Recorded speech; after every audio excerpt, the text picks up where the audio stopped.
Bismillahirrahmanirrahim. Assalamualaikum warahmatullahi wabarakatuh.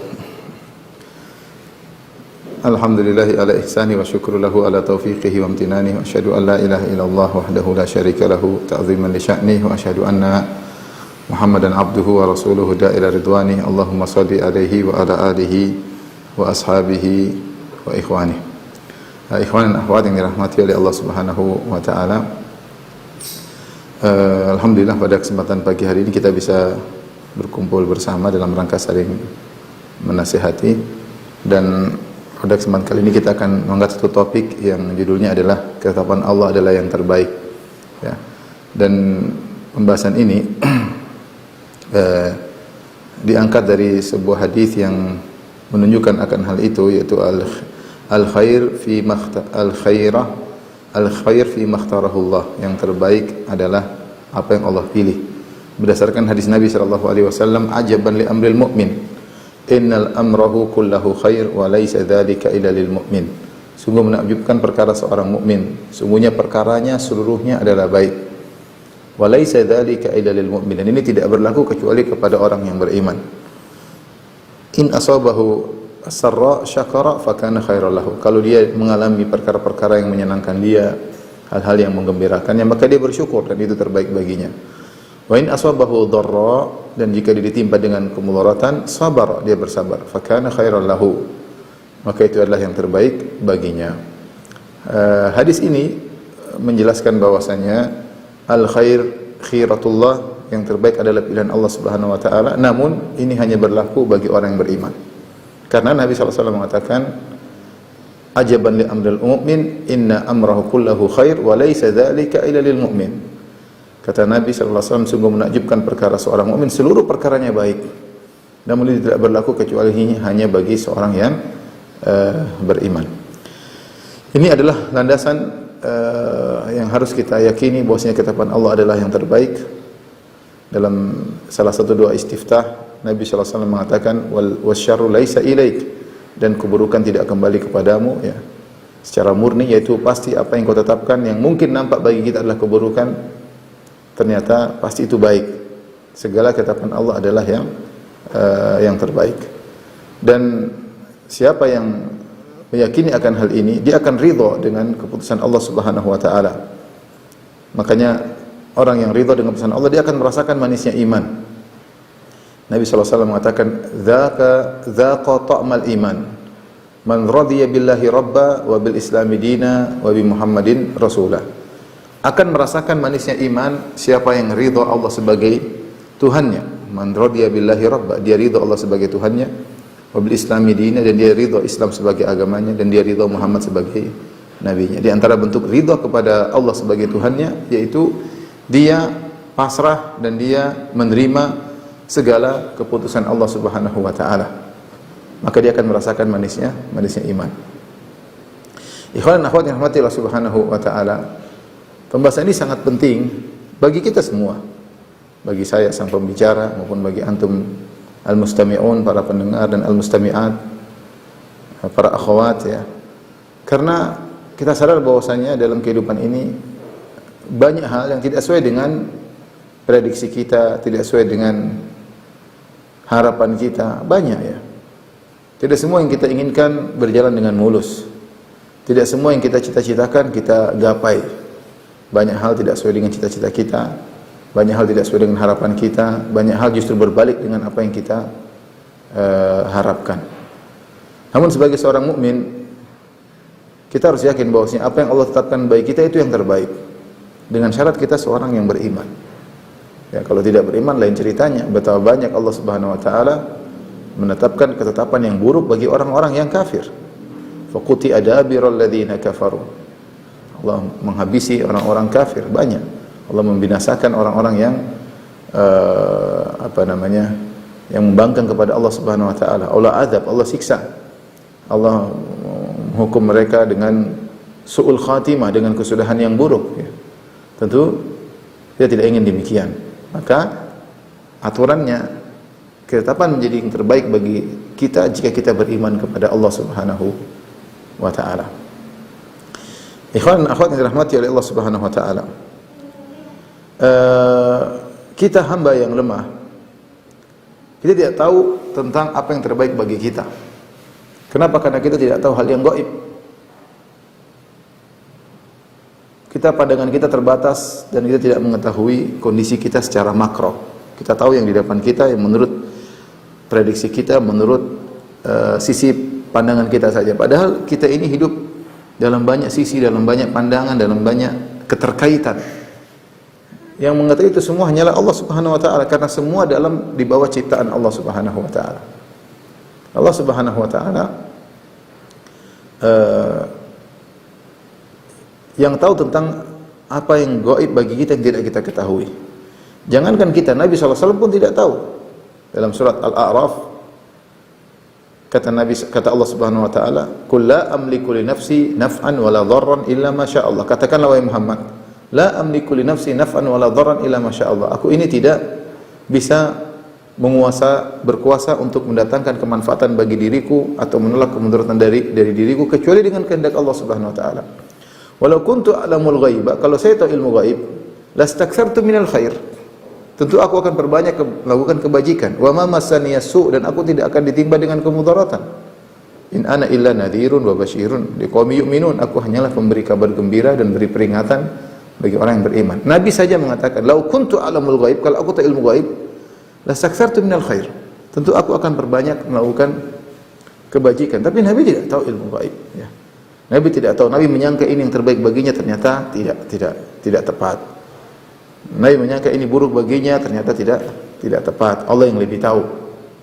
Contoh sederhana. Nabi ditegur oleh Allah beberapa kali karena Nabi menyangka itu yang terbaik baginya. Seperti ketika Nabi SAW sedang berdakwah kepada pembesar-pembesar Quraisy, lantas datang Ibnu Ummi Maktum yang buta radhiyallahu taala anhu, kemudian Nabi bermuka masam dan berpaling dari Ibnu Ummi Maktum. Kenapa? Menurut persangkaan Nabi, prediksi Nabi, apa yang dia lakukan sedang fokus kepada pembesar-pembesar Quraisy yang masih kafir untuk didakwahi, ini lebih afdal. Karena jika pembesar-pembesar ini masuk Islam, maka bawahannya akan mudah masuk Islam. Sementara Ibnu Ummi Maktum sudah Islam, sehingga ditunda tidak jadi masalah. Ini menurut prediksi Nabi SAW. Maka Nabi pun melakukan apa yang menurut dia terbaik. Nabi pun berpaling dari Ibnu Ummi Maktum tersebut dan dia fokus untuk mendakwahi orang-orang gembong-gembong musyrikin tersebut. Tapi ternyata salah. Kata Allah Subhanahu wa taala, "Abasa wa tawalla an ja'ahu al-a'ma wa ma yudrika la'allahu yazakka aw yadhakkaru fatanfa'ahu dhikra amma man istaghna fa anta lahu tasadda wa ma 'alayka alla yazakka wa amma man ja'aka yas'a wa huwa yakhsha fa anta anhu talaha." Maka Allah tegur Nabi, kata Allah, dia Rasulullah SAW bermuka masam dan berpaling ketika datang kepadanya seorang yang buta. Ya. Sementara orang yang merasa sombong, engkau sibuk untuk mendakwahinya. Sementara orang yang datang dalam kondisi semangat dan dalam kondisi buta, malah engkau berpaling darinya. Lihat, ini contoh sederhana. Nabi punya prediksi, ternyata tidak tepat, ya. Tidak tepat. Itu kalau Nabi pun tidak tahu apa yang terbaik bagi dirinya dari segala sisi, ya, dalam segala hal, maka apalagi kita. Karenanya kita disyariatkan untuk salat istikharah. Yang dalam salat istikharah tersebut kita mengakui ketidaktahuan kita tentang apa yang terbaik bagi diri kita. Apa doa istikharah? Allahumma inni astakhiruka bi ilmik wa astaqdiruka bi qudratik wa as'aluka min fadlikal azim fa innaka ta'lam wa la a'lam wa taqdir wa la aqdir innaka anta 'allamul ghuyub. Ya Allah, aku minta pilihanmu. Astakhiruka, aku minta pilihan, bukan aku yang milih, Allah. Bi'ilmik, dengan ilmumu yang maha mengetahui segalanya, maha mengetahui yang gaib, maha mengetahui yang terbaik untukku, yang aku tidak lebih tahu daripada engkau, lebih tahu daripada diriku sendiri. Seorang hamba tidak tahu apa yang masuk bagi dirinya, Allah lebih tahu. Kenapa? Karena cakupan kita sedikit, ilmu kita pendek, pandangan kita pendek, sisi yang bisa kita lihat cuma sedikit, padahal keterkaitan dengan kita banyak. Allah yang lebih tahu. Logika sederhana, seperti kita punya anak kita, menurut dia maslahat dia tuh makan ini, main ini, maslahat dia tidak, itu kan memang ilmu dia cuma sampai situ. Menurut dia paling maslahat bagi seorang anak adalah main melulu, paling maslahat bagi seorang anak adalah makan permen melulu. Tapi ibunya menegur, jangan makan ini aja. sampai dia nangis. Kadang dia ini dicubit oleh ibunya. Kenapa? Ibunya lebih tahu tentang maslahat sang anak daripada sang anak sendiri. Meskipun sang anak tidak terima, meskipun pedih hatinya sampai dia menangis. Ketika dilarang ini, dilarang anu, kemudian diberikan sesuatu yang dia tidak sukai, disuruh makan apa yang dia tidak sukai, dipaksa makan yang tidak dia sukai. Ya, dia menangis. Karena dia tidak tahu itu maslahat bagi dirinya. Yang tahu ibunya, maka ibunya yang memaksakan. Ini logika sederhana, walillahil mathalul a'la. Dan Allah perumpamaan yang lebih tinggi. Dan Allahu arhamu bi ibadi min hadhi bi walid. Allah lebih sayang kepada hamba-Nya daripada seorang ibu kepada anaknya. Kita punya cita-cita. Kita punya keinginan. Menurut pandangan kita, prediksi kita, menurut perhitungan kita, ini yang terbaik bagi kita. Tapi ingatlah bahwasanya database kita untuk menilai terbatas. Kita tidak tahu ilmu gaib. Kehidupan kita terkait dengan banyak hal. Database kita untuk menilai terbatas. Maka serahkanlah pemilihan hanya kepada Allah Subhanahu wa taala, karena Allah yang Maha mengetahui apa yang terbaik bagi kita. Itulah doa istikharah. Allahumma inni astakhiruka bi ilmik. Ya Allah, aku mohon pilihanmu untuk urusanku dengan bertawassul dengan ilmumu. Ya. Wa astaqdiruka bi qudratik. Aku mohon pertolonganmu dengan kekuasaanmu. Ya. Karena aku tidak mampu. Kekuatanku terbatas. Untuk mengetahui mana yang terbaik, untuk melaksanakan apa yang terbaik, terbatas. Subhanallah, manusia lemah ya. Ilmunya terbatas, kemampuannya terbatas. Wa as'aluka min fadlikal azim, tapi aku mohon kepada Engkau karuniamu yang besar. Karimul luas ya Allah. Fa innaka taqdir wa la aqdir. Karena Engkau yang berkuasa, aku tidak berkuasa. Wa ta'lam wa la a'lam. Engkau yang tahu, aku tidak tahu. Wa anta 'allamul ghuyub, dan Engkau mengetahui perkara-perkara yang gaib. Allahumma in kunta ta'lam anna hadzal amr. Ya Allah, jika Kau tahu perkara ini khairan li fi dini, disebutkan perkaranya. Nikah ke, beli barang ke, jual barang ke, pindah tempat tinggal ke. Ya, dalam segala urusan yang kita perlu pilihan Allah, maka kita salat. Kemudian baca doa istikharah tersebut. In kunta ta'lam anna hadzal amr khairan li fi dini wa ma'ashi wa akibati amri. Faisirhu li. Ya Allah, kalau Kau tahu ini baik bagiku, untuk agamaku, untuk duniaku dan kesudahanku, cepat atau lambat, maka mudahkan aku. Tapi kalau Kau tahu ini buruk, maka jauhkanlah ini dariku. Jauhkanlah diriku darinya dan takdirkan yang terbaik bagiku. Ya. Jadi betapapun kita menerka-nerka apa yang terbaik bagi kita, tetap Allah yang lebih tahu. Makanya Allah bikin kaidah dalam Al-Quran, kata Allah Subhanahu Wa Taala, wa asa an takrahu syai'an wa huwa khairul lakum. Bisa jadi kau membenci sesuatu, namun itu baik bagimu. Wa asa an tuhibbu syai'an wa huwa syarrul lakum. Bisa jadi kau menyukai sesuatu, ternyata buruk bagimu. Wallahu ya'lamu wa antum la ta'lamun. Allah yang tahu, kalian tidak mengetahui. Ini kaidah, kesimpulan. Dan kita harus ingat-ingat hal ini. Ingat, kita ini anak kecil, logikanya anak kecil, dan ibu kita yang lebih tahu tentang kebaikan kita. Kita hamba Tuhan pencipta kita, yang menciptakan onderdil kita ini, yang tahu jiwa kita, yang mengetahui fisik kita, yang mengetahui diri kita, yang mengetahui masa depan kita, lebih tahu tentang apa yang terbaik bagi kita. Lebih terbaik bagi kita. Makanya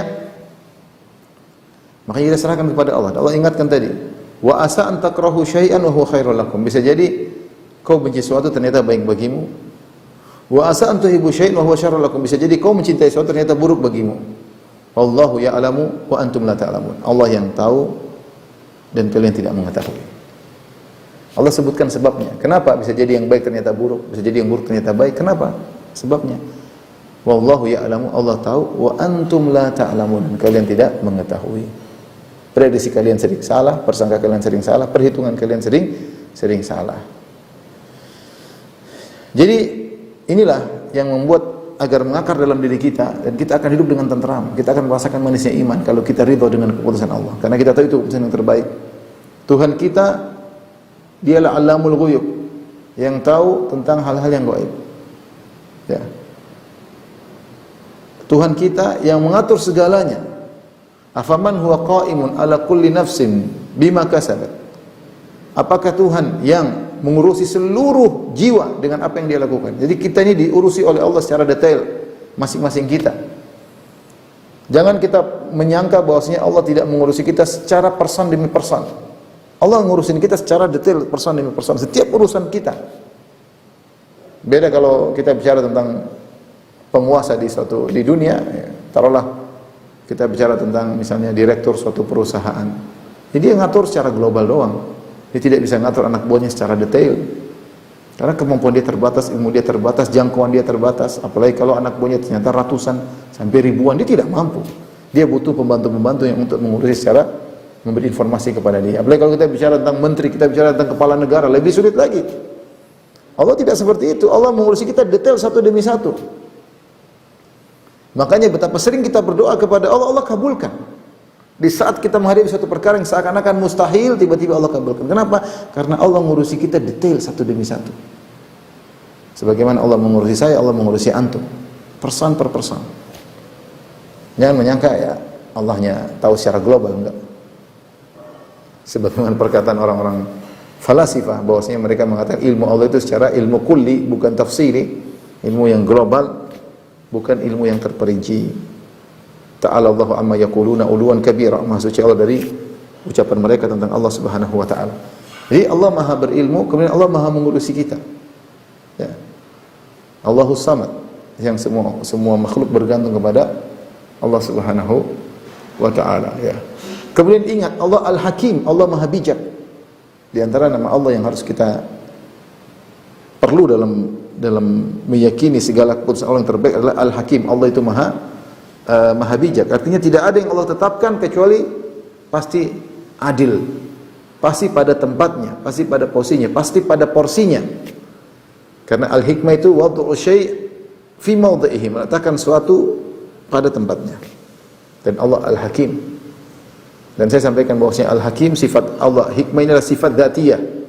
Sifat dzatiyah adalah sifat yang tidak pernah lepas dari Allah. Semua perbuatan Allah, semua ketetapan Allah, semua keputusan Allah, semua hukum Allah, semuanya hikmah. Tidak pernah satu detik pun Allah keluar dari sifat bijak, enggak ada.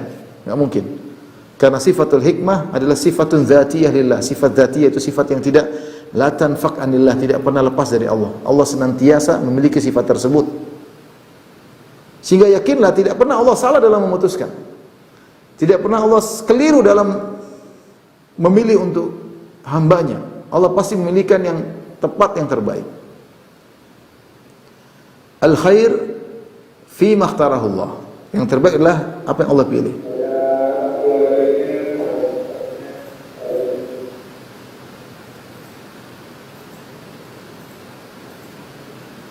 Al-khair khiratullah. Yang terbaik adalah pilihan Allah Subhanahu wa taala.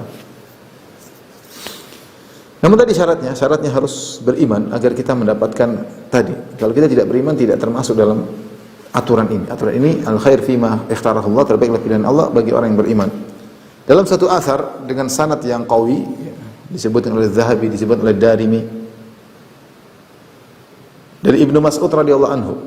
Ibnu Mas'ud berkata, "Innal 'abda la yahummu bil amri minat tijarah wal imarah hatta idza tayassar lahu nadhara Allah ilaihi min fawqi sab'i samawat fa yaqulu lil malaika isrufuhu anhu fa innahu in yassartuhu lahu adkhaltuhu an-nar."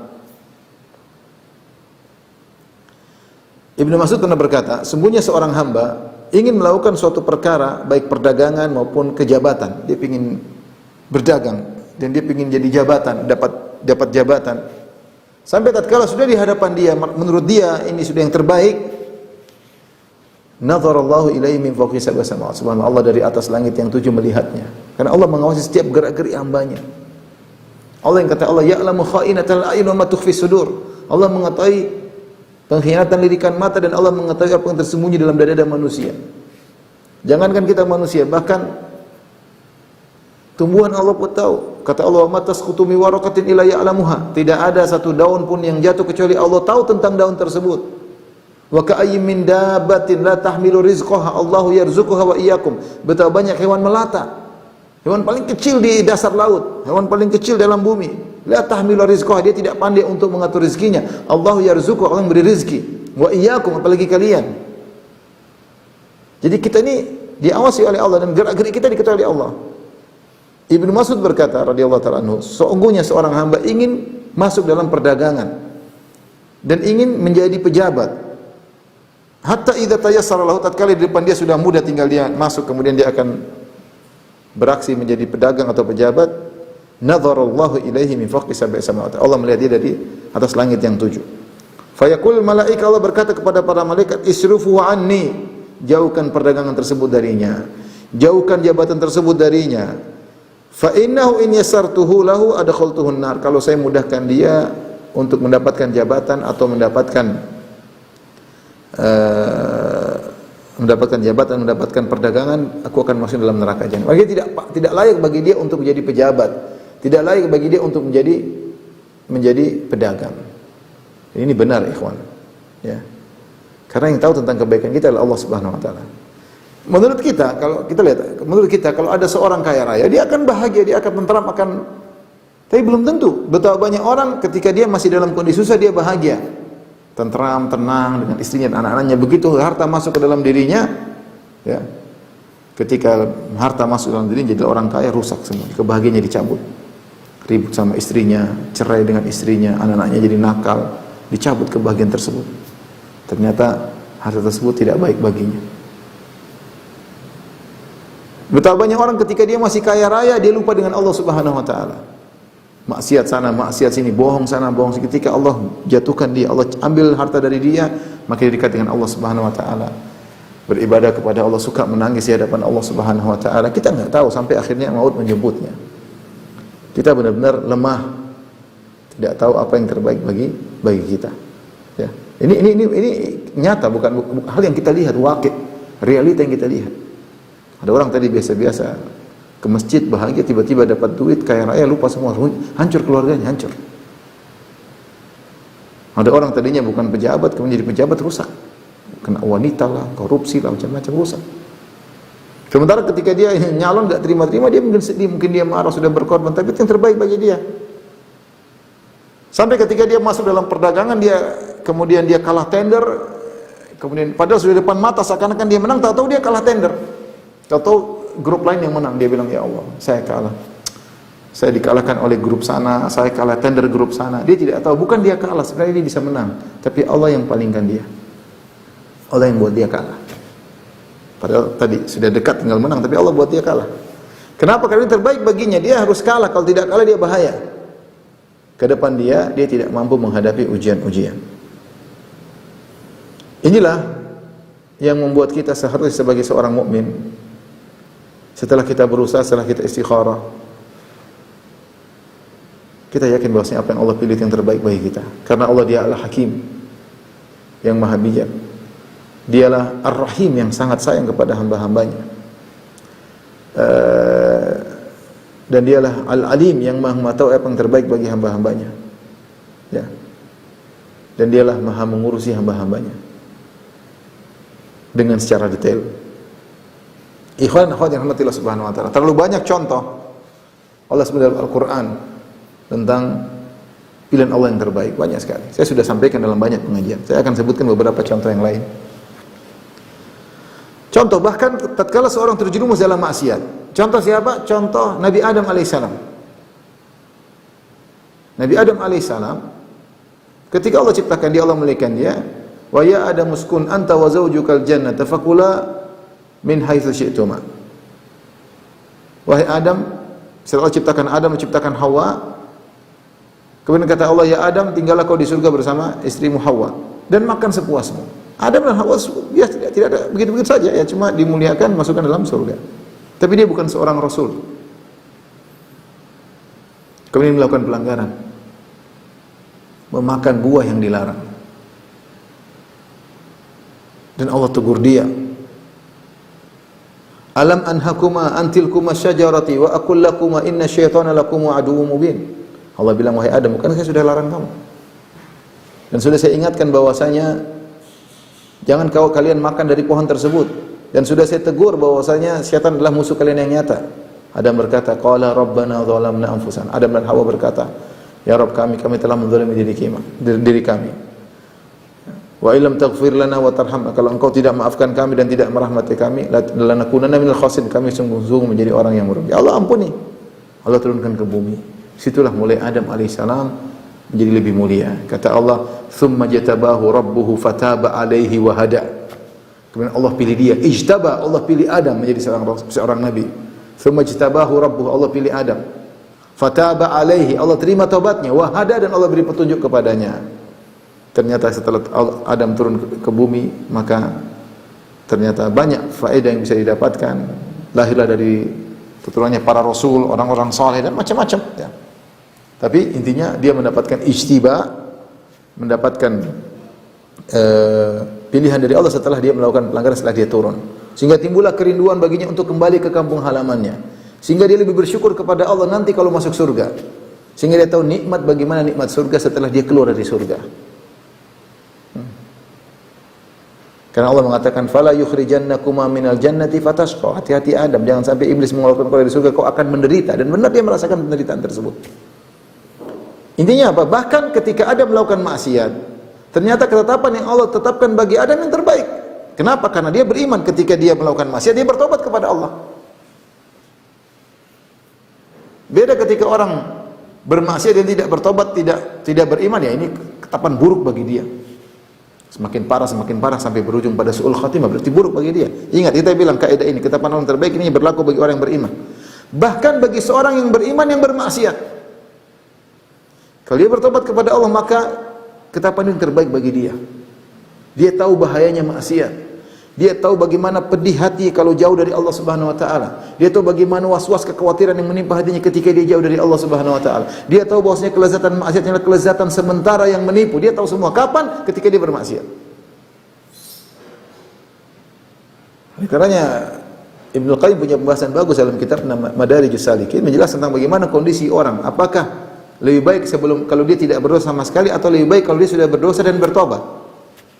Ini ada pembahasan di kalangan para ulama. Tapi ada kondisi di mana seorang ketika berdosa kemudian bertobat lebih baik daripada sebelum dia bermaksiat. Di antaranya Adam alaihissalam.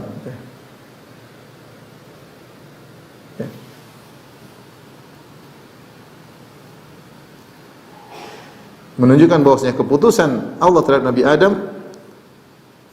lebih baik.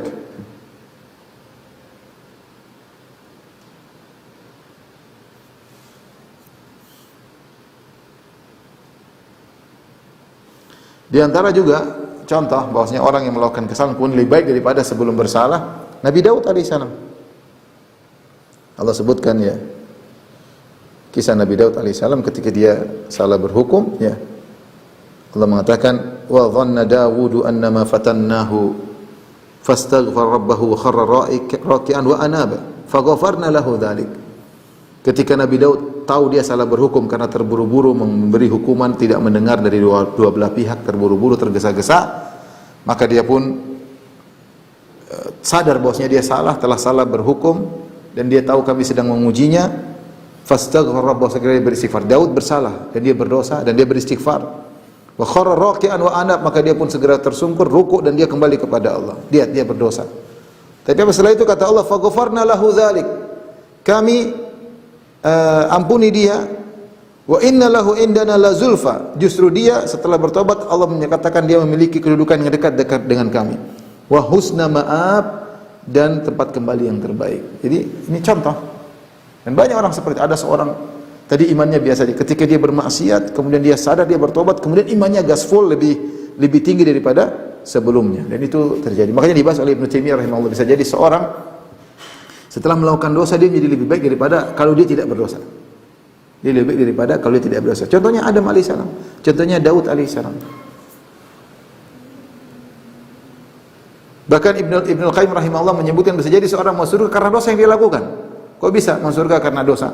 Ketika dia melakukan dosa, kemudian itu terngiang-ngiang dalam benaknya, dia selalu ingat tentang dosanya, selalu dia merasa rendah, dia tidak ujub, dia merasa hina, selalu menangis. Selama dia selalu ingat dosanya, dia dapat pahala terus. Sehingga akhirnya hatinya semakin bersih, jauh dari ujub, dari sombong. Apa yang mau dia sombong sementara dia pernah terjerumus dalam dosa? Apa yang mau dia ujubkan sementara dia tidak bisa mengatur hawa nafsunya? Justru dia yang ditawan oleh hawa nafsunya, dan dia pernah terjerumus. Akhirnya dia masuk surga. Jadi ini saya ingin menyampaikan poin bahwasanya selama seorang itu beriman, meskipun kelihatannya buruk terjadi pada dia, bahkan ketika dia melakukan dosa, yakinlah di balik ketetapan Allah itu yang terbaik. Ini contoh tadi Nabi Adam alaihissalam. Contoh lagi yang Allah sebutkan dalam Al-Quran, contohnya Nabi Musa alaihissalam.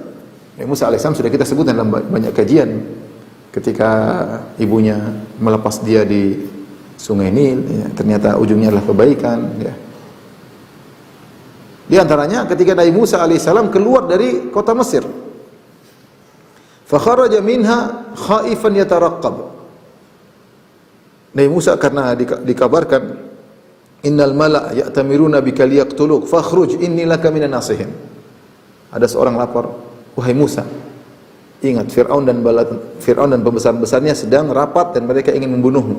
Pergilah kau dari Mesir, sungguhnya aku nasihati engkau.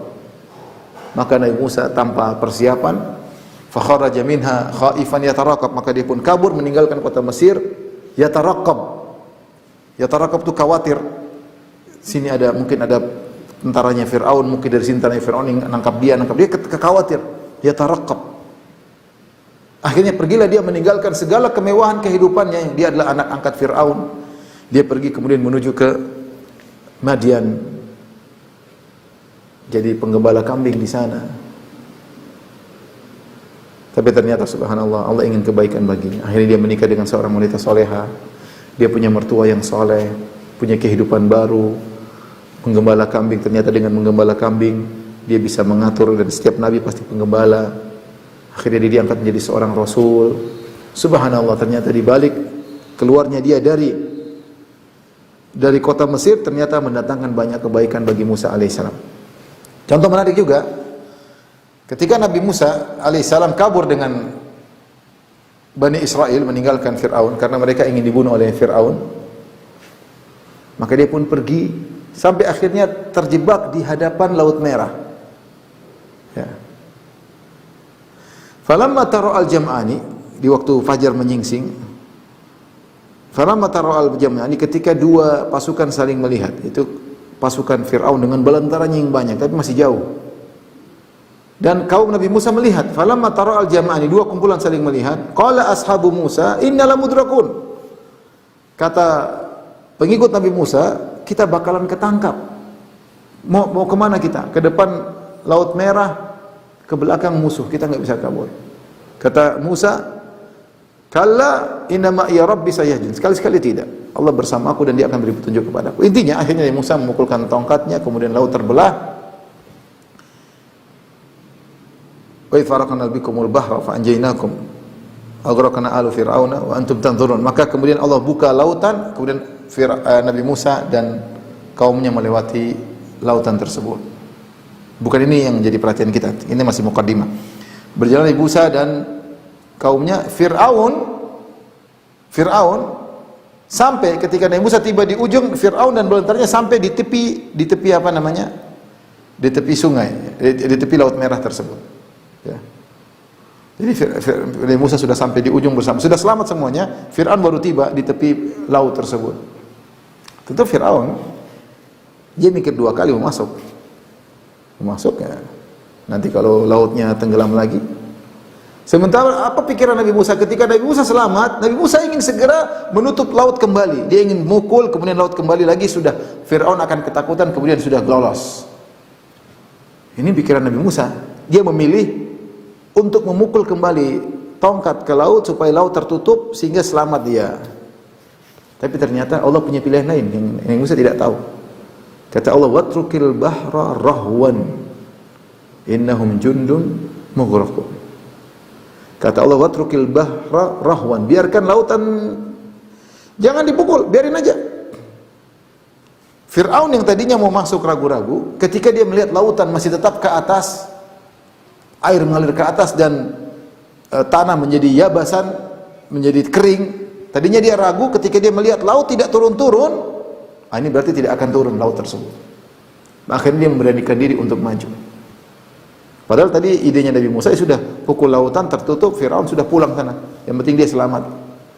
Tapi ternyata Allah punya pilihan yang lebih baik bagi Musa dan pengikutnya. Kata Allah, watrukil bahra rahwan, biarin laut tersebut, jangan dipukul dulu. Sehingga akhirnya Fir'aun pun masuk. Fatajallada Fir'aun, kata Ibnu Katsir, Fir'aun kemudian sok jagoan, padahal dia juga cemen, tapi dia karena mengaku sebagai Tuhan, dia masuk ke dalam. Ketika dia masuk ke dalam, dia mengatakan, wahai kaumku, sungguhnya aku Tuhan, lihatlah laut terbelah untukku. Ayo semua datang, ini semua masuk. Ketika semua sudah masuk dalam lautan, baru Allah menyuruh mukul lautan kedua kali. Dipukul tertutup, maka mereka pun mughraqun, mereka pun tenggelam. Dan ada faedah, wa antum tanzurun. Wa aghraqna ala fir'auna wa antum tanzurun. Kata Allah, kami tenggelamkan Fir'aun dan bala tentaranya, wa antum tanzurun, dan kalian melihat bagaimana tenggelamnya mereka. Jadi pilihan Allah yang terbaik. Kalau Musa harus memilih, dia tadi ingin mukul segera biar laut tertutup, tapi Allah punya pilihan lain, agar Fir'aun dan bala tentaranya binasa. Ini ketetapan yang terbaik bagi Nabi Musa, ketetapan terburuk bagi Fir'aun. Ini semua ketetapan Allah. Tapi ketetapan ini terbaik bagi Musa dan pengikutnya. Ini ketetapan terburuk bagi Fir'aun dan bala tentaranya. Sejak saat itu Nabi Fir'aun disiksa oleh Allah dalam alam barzah sampai hari kiamat kelak. Ya.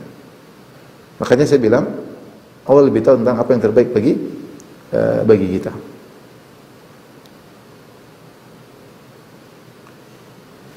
Demikian juga misalnya kisah Rasulullah SAW. Kisah Rasulullah SAW. Rasulullah SAW dalam perang Badar, ya, para sahabat tidak ingin perang melawan Abu Jahal. Wa idh ya'idukumullahu ihda at-ta'ifataini annaha lakum wa tawadduna ana ghayra dhati syaukati takunu lakum. Ketika Allah menyatakan kalian akan pasti menang, kalian akan melawan salah satu dari dua musuh dan kalian akan menang. Ya. Dan kalian ingin yang kalian lawan adalah pasukannya Abu Sufyan. Ini kisah sederhana perang Badar ketika Abu Sufyan datang dengan bawa 40 pengawal, dengan bawa emas yang sangat banyak, kalau nggak salah 200 kg emas, 50 berapa ribu dinar, ya. Kemudian Nabi ingin mencegat Abu Sufyan untuk mengambil hartanya. Dan para sahabat semangat. Makanya Nabi cuma bawa sebagian sahabat, ada yang izin pulang untuk minta bawa tunggangan, katanya enggak usah, yang siap aja jalan. Akhirnya yang dalam cuma 315 atau 319. Dan jumlah 319 ini sudah cukup untuk melawan 40 pengawal Abu Sufyan. Ternyata Abu Sufyan dengar Rasulullah SAW ingin datang, maka dia kabarkan Abu Jahal. Abu Jahal pun datang dengan 1000 pasukan. Para sahabat enggak tahu nih, sementara mereka berjalan menuju Badar, apa yang akan mereka lawan? Apakah mereka akan melawan Abu Sufyan yang cuma 40 pasukan, ataukah mereka akan melawan Abu Jahal yang 1000 pasukan? Dan mereka inginnya melawan Abu Sufyan karena mudah. Udah mudah, kemudian dapat emas 200 kg, enak. Jangan sampai melawan Abu Jahal 1000 pasukan dengan pasukan yang penuh. Makanya Allah mengatakan wa tawadduna anna ghairu dzati syauki takunu lakum. Sementara kalian inginnya yang dilawan adalah pasukan Abu Sufyan, bukan Abu Jahal. Dari sisi apa? Abu Sufyan pasukannya cuma 40 orang. Hartanya banyak. Semua perdagangan Quraisy ketika itu dibawa oleh Abu Sufyan. Harta orang Quraisy semua di situ. Jadi sudah musuh sedikit, untung banyak. Daripada Abu Jahal. Abu Jahal 1000 pasukan persenjataan lengkap. Harta yang diperoleh tidak banyak. Ya kalau disuruh pilih, mending pilih ini. Makanya Allah mengatakan wa tawadduna ayna ghayra dzati syauki takunu lakum. Makanya kalian ingin dapat pasukan yang lemah. Ya.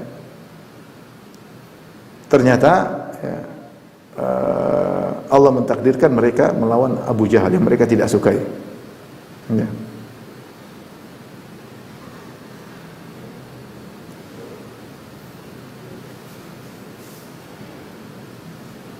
Ternyata mereka melawan pasukan yang lebih berat dan akhirnya mereka menang, dan akhirnya jadilah peristiwa tersebut dengan Yaumul Furqan.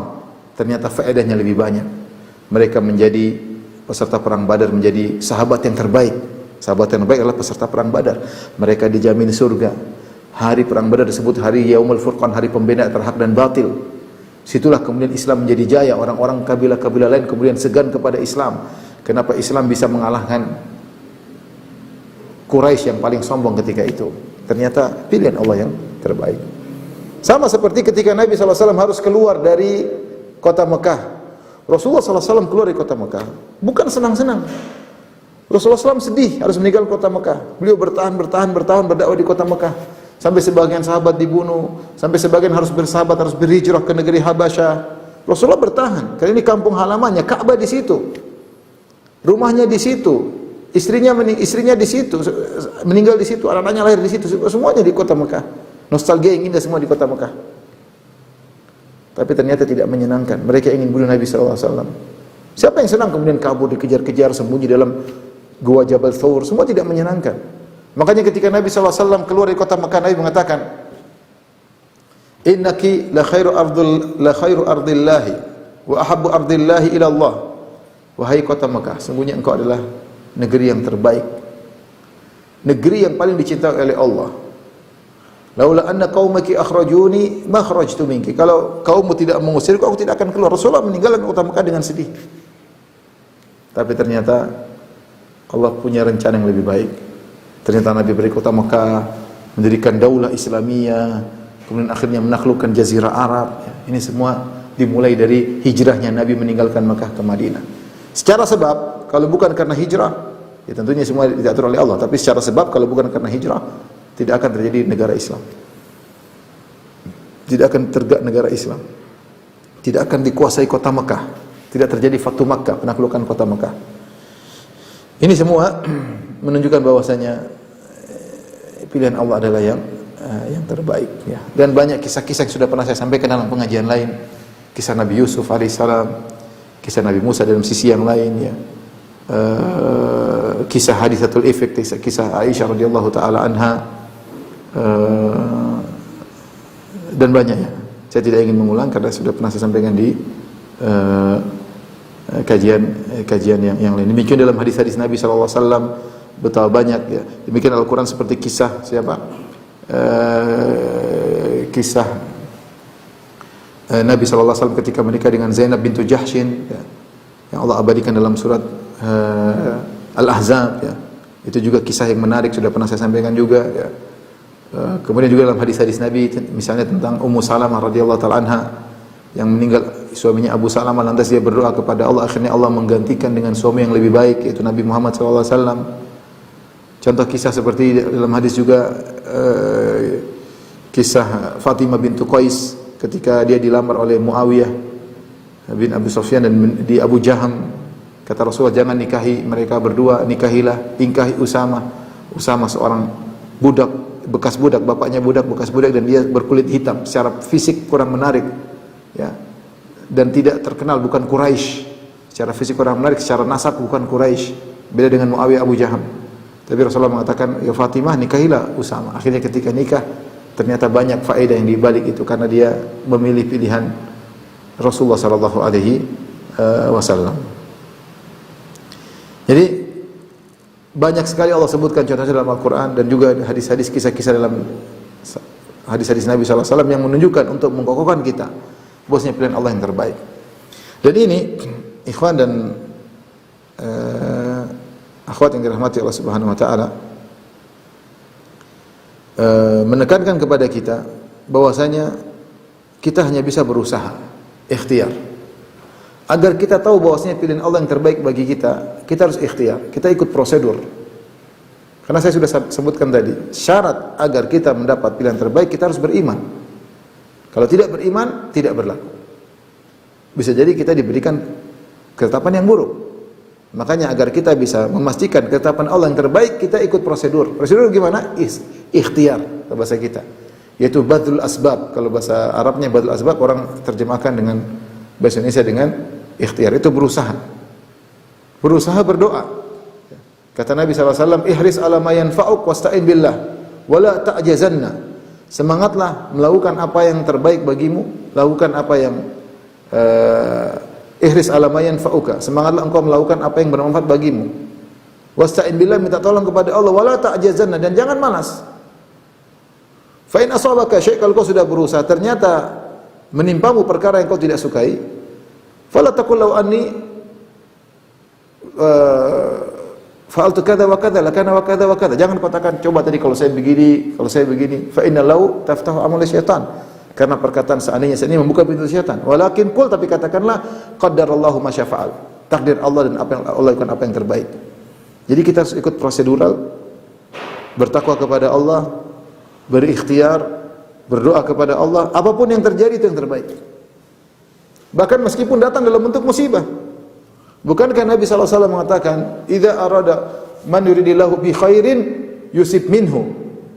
Siapa yang Allah kehendaki kebaikan baginya, Allah timpakan musibah baginya. Allah timpakan musibah baginya. Bahkan dalam seorang tatkala terkena musibah, ya, pasti ada kebaikan di balik itu. Pasti ada kebaikan di balik itu, cuma kita nggak tahu. Seandainya dibukakan perkara gaib, kamu kalau dapat nikmat ini bakalan kamu celaka, kamu begini-begini, tentu kita akan pasrah. Tapi kita nggak tahu perkara yang gaib. Bisa jadi ketika kau dapat musibah, ternyata Allah ingin malingkan kau dari keburukan yang lebih parah. Bisa jadi tatkala kau terkena musibah atau tidak berhasil, Allah ingin menyediakan bagi engkau kenikmatan yang lebih daripada itu. Jadi itu banyak, kita nggak perlu, artinya kita mengalami hal tersebut. Kita cita-cita pingin di sini, ternyata Allah pindahkan ke tempat yang lebih afdal. Kita terkena musibah ini, ternyata kita sadar kita tidak diterima. Ternyata kalau kita diterima mungkin lebih parah, kita nggak tahu.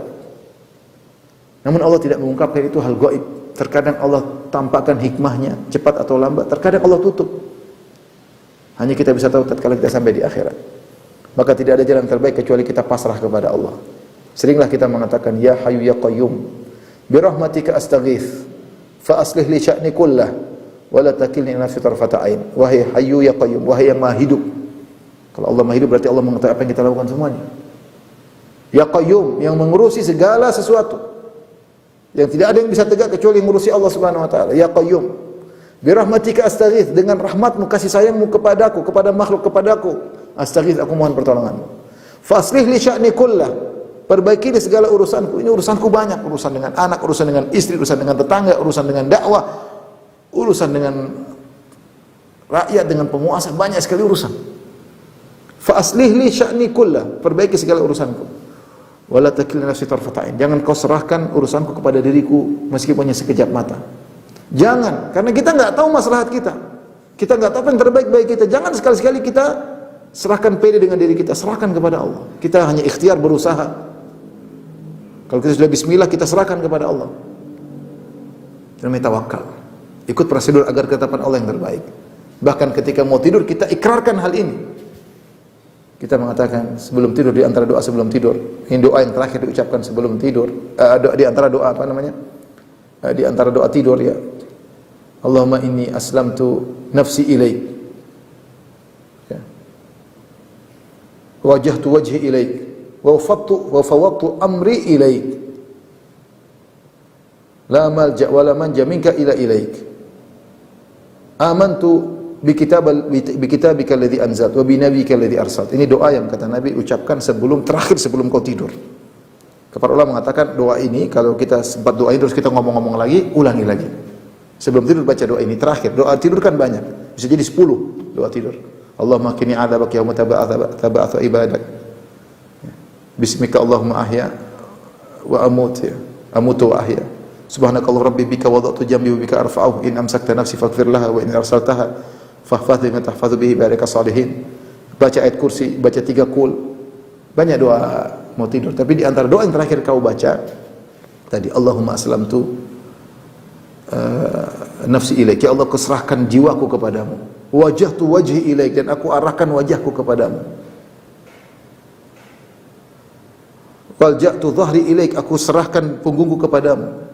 Wa fawwadtu amri ilaik, aku serahkan urusanku kepadamu. La malja wa la manja minka ilaik, tidak ada tempat lari kecuali kepada engkau. Amantu bi kitabika alladhi anzalt, aku beriman kepada Al-Qur'an yang kau turunkan. Wa bi nabiyyika alladhi arsalt, dan aku beriman kepada nabimu yang kau utus. Kemudian tidur. Artinya sampai kita mau tidur, kita mengikrarkan, menyerahkan urusan kepada Allah Subhanahu wa taala. Intinya ikhwan dan akhwat yang rahmatillah Subhanahu wa taala, ya.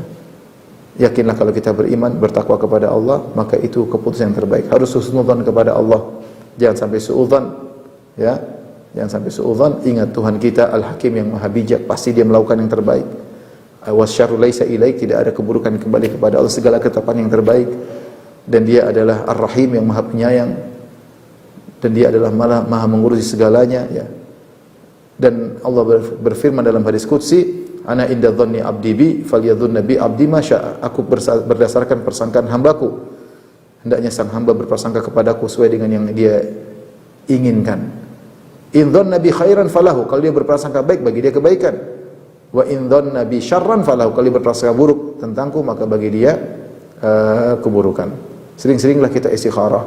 Kita ini lemah, tidak tahu apa yang terbaik bagi kita. Kita menyangka harta banyak adalah yang terbaik bagi kita, ternyata buruk bagi kita. Kita menyangka jabatan terbaik bagi kita, ternyata membinasakan, menghancurkan rumah tangga kita. Banyak hal yang kita perkirakan baik tidak baik. Jadi istikharah dan istikharah. Istikharah dan istikharah, makanya karena Nabi SAW yu'allimuna al-istikharah fil umuri kulliha kama yu'allimuna suratan minal Quran. Dalam hadis Jabir bin Abdullah kalau tidak salah, dia berkata Rasulullah SAW mengajarkan kami untuk istikharah dalam segala urusan sebagaimana Nabi mengajarkan Al-Quran. Dalam segala urusan kita disuruh istikharah. Wallahu a'lam bishawab. Ini saja yang bisa saya sampaikan. Adapun contoh-contoh banyak sekali ya, kisah-kisah dalam Al-Quran, dalam hadis-hadis, kisah para ulama, bagaimana apa yang Allah pilih baginya yang terbaik ya. Mungkin terakhir saya sebutkan kisah terakhir, kisah disebut oleh para ulama tentang kisah Imam Nawawi rahimahullah taala. Imam Nawawi rahimahullah taala dia memulai kehidupan itu menuntut ilmunya dengan belajar tib, belajar ilmu medis ya, kedokteran. Maka dia bacalah buku Al-Qanun karya Ibnu Sina. Dia boleh baca buku yang sulit ya. Nah, akhirnya dia tidak suka dengan ilmu ini. Dia tidak suka bukunya Ibnu Sina. Akhirnya dia tidak paham karena sulitnya ibarat-ibarat Ibnu Sina.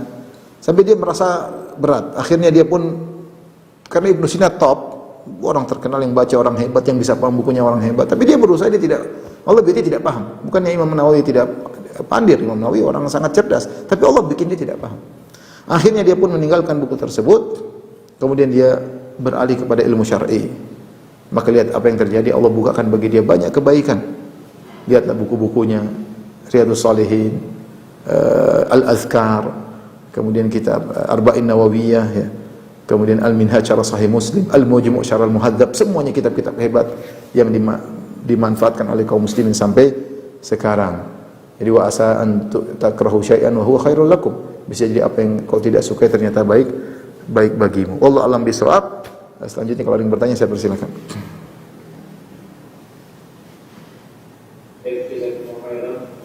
Pada sebenarnya telah menyampaikan kemudian salah satu sekali responnya dengan masalah kata-kata Allah sebagai kepada kita semua.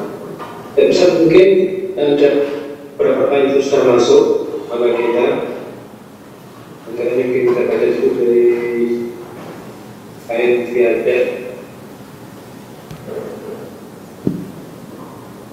Ini bertanya terkait musibah yang menimpa seorang di masa lalu. Apakah kalau seseorang dia mengingat terus musibah tersebut, apakah itu termasuk tidak menerima Allah? Apa orang ditimpa dengan musibah masa lalu terus dia selalu mengingat tersebut. Ingat-ingat. Iya. Apakah itu termasuk tidak menerima ketetapan Allah? Iya. Terkadang kalau dia sengaja mengingat itu tidak baik ya. Tapi kalau teringat dia tidak bisa mengontrol hatinya. Manusia tidak bisa mengontrol hati. Kita itu lemah. Seringkali kita ingin mengontrol hati kita tidak bisa. Kalau kita teringat lagi musibah tersebut, dia bilang innalillahi wa inna ilaihi raji'un. Ya, mengingat kembali misalnya ada seorang anaknya meninggal. Nama perempuan lemah. Ingat lagi anaknya. Sedikit-sedikit ngelamun ingat lagi anaknya. Cukup dia mengucapkan innalillahi wa inna ilaihi raji'un. Allah maji'urni fi musibati hadza. Ya Allah berilah aku pahala dari musibah ini. Ya, tapi jangan dia sengaja untuk mengingat-ingat karena seakan-akan dia tidak ridha dengan keputusan Allah Subhanahu wa taala. Karena memperbaharui kesedihan tidak disyariatkan. Makanya Imam Syafi'i rahimahullah mengatakan dalam kitabnya Al-Um bahwasanya takziah itu maksimal 3 hari. Selebihnya tidak makruh. Kenapa? Li'anna dzalika yujaddidul huzn, memperbaharui kesedihan.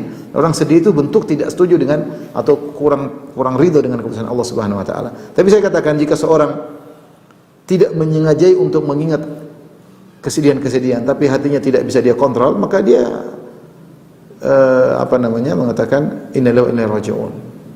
Kemudian dia berdoa as'aluka ridha ba'dal qada. Di antara doa yang diucapkan oleh Nabi, as'aluka ridha ba'dal qada. Ya Allah, aku minta keridhaan setelah keputusanmu.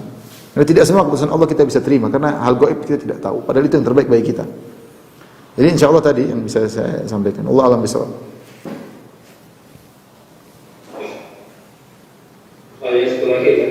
Silakan. Berapa lagi yang bisa kita sampaikan? 5 boleh 5. Ya. Ini ada pertanyaan, apakah futurnya seorang ketika tidak semangat dalam melaksanakan amal-amal saleh ibadah sebagainya termasuk ketentuan dari Allah, Tentunya caranya kita bertakwa kepada Allah dengan banyak istighfar. Ya. Dengan banyak istighfar. Hati kita ini sebagaimana Nabi sebutkan, jika seorang hamba melakukan maksiat, nukitat fi qalbi nuktatun sauda. Jika seorang melakukan maksiat, maka ada titik hitam di hatinya. Titik hitam ini membuat dia futur, membuat dia malas. Semakin banyak, semakin membuat dia malas untuk beribadah. Tidak tertarik beribadah, semangat bermaksiat. Maka caranya bagaimana? Dia beristighfar. Kalau istighfar maka akan dibersihkan titik hitam itu sedikit demi sedikit. Kalau dia futur banyak istighfar. Astagfirullah, astagfirullah, astagfirullah, astagfirullah. Ini semua ketentuan Allah. Tetapi ketetapan Allah tadi menjadi terbaik bagi kita jika kita menghadapinya dengan ketakwaan. Adapun lagi futur kemudian kita bermaksiat, ini namanya tidak baik ya. Tadi saya bilang syaratnya ketetapan Allah yang terbaik bagi kita adalah jika kita bertakwa kepada Allah. Tidak ada di antara kita yang selalu semangat. Kita bukan malaikat yang semangat mereka konstan, stabil. Kita tidak, kita manusia, hati iman kita naik turun. Nah, ketika kita turun sudah ketentuan Allah, tapi bagaimana cara kita menghadapi futur kita tadi? Banyak istighfar. Mungkin kita cari teman-teman yang menyenangkan, yang mengingatkan kita pada akhirat ya. Sesekali kita boleh refreshing tapi jangan bermaksiat, yang wajib-wajib jangan kita tinggalkan. Ya, insyaallah kita bisa kembali lagi semangat lagi. Wallahu a'lam bishawab.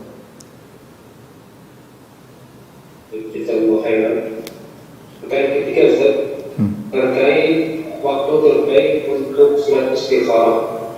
Kira-kira kapan syariatkan dan menjadi waktu terbaik untuk sholat istikharah?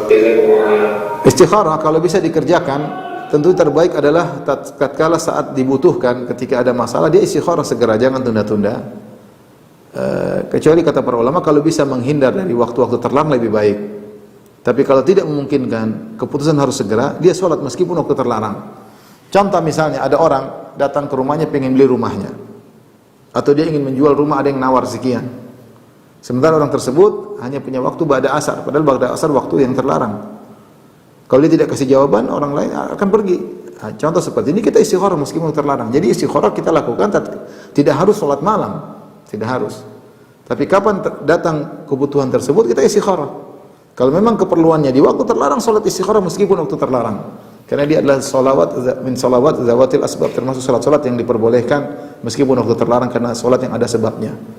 Nah, tapi dikerjakan ketika ada kebutuhan tersebut. Tidak perlu ditunda sholat malam, tidak harus. Kapan kita perlu. Tapi kalau waktunya senggang, misalnya nantilah masih tunggu keputusan besok lusa, ya tidak usah buru-buru. Tidak apa-apa, sholat malam kita pilih waktu malam agar kita bermunajat. Tapi kalau waktunya mendesak, ya saat itu tidak usah tunda-tunda lagi. Wallahu a'lam bishawab.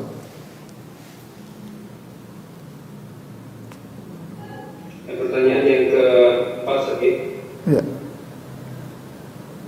Ini terkait dengan ujian yang dialami seorang muslim dari orang yang zalim.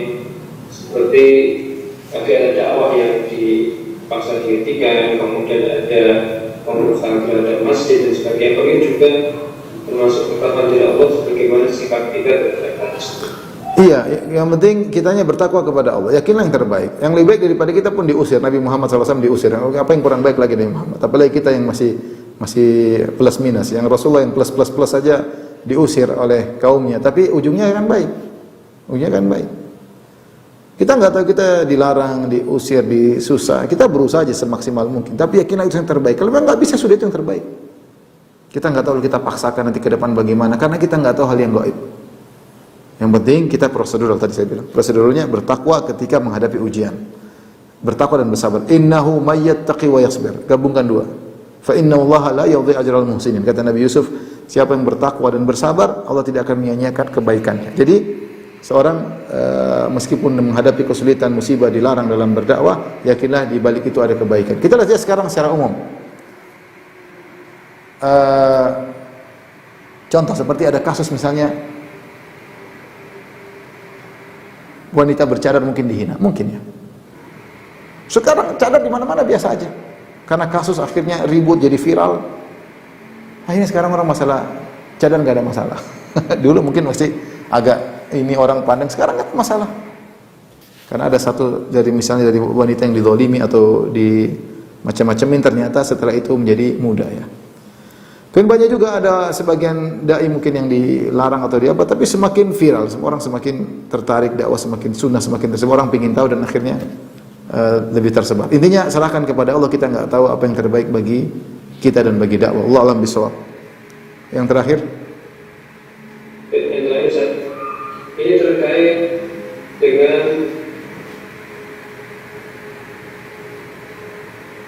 bagaimana kita mengetahui sebuah ketetapan itu baik dari Allah bagi kita semuanya, sedangkan kita tidak mengetahui apakah setelah terjadi baru kita mengetahui atau bagaimana. iya, karena kita nggak bakalan tahu kecuali setelah terjadi. Terkadang Allah buka hikmahnya, terkadang tidak. Kita baru tahu kalau di akhirat. Kita di dunia saja betapa sering kita tahu, betapa banyak kasus yang kita alami, kita nggak suka. Oh ternyata begini endingnya, ternyata indah.